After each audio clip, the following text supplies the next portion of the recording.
Engineer Mirza علی نے ایک نیا فرقہ ایجاد کیا جو خود فرقوں کو ختم کرنے چلے تھے، اور اس فرقے کا نام انہوں نے رکھا میں ہوں علمی کتابی مسلمان۔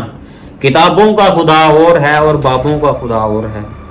کتابوں کا جہاں اور ہے، بابوں کا جہاں اور۔ تو یہی تو ہم کہہ رہے ہیں کہ نہ میں وابی نہ میں بابی، میں ہوں مسلم علمی کتاب۔ آپ تو فرقہ ختم کرنے چلے تھے، آپ تو خود فرقہ واریت میں گھستے چلے گئے۔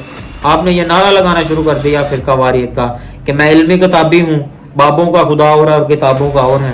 آپ نے پوچھنا تھا نا اپنے بابا سے، اپنے ابا جان سے، دادے سے پوچھتے آپ کا خدا کون ہے۔ آپ تو فرقہ ختم کرنے چلے تھے انجینئر صاحب، کیا ہو گیا آپ کو؟ آپ نے فرقہ ختم کرنا تھا، بنانا نہیں تھا، کیونکہ ہمارے آقا و مولا حضرت محمد صلی اللہ علیہ وآلہ وسلم نے یہ نعرہ نہیں لگایا کہ میں علمی کتابی مسلمان ہوں، حالانکہ ان پر قرآن کا نزول ہوا تھا، تب بھی انہوں نے یہ نعرہ نہیں لگایا۔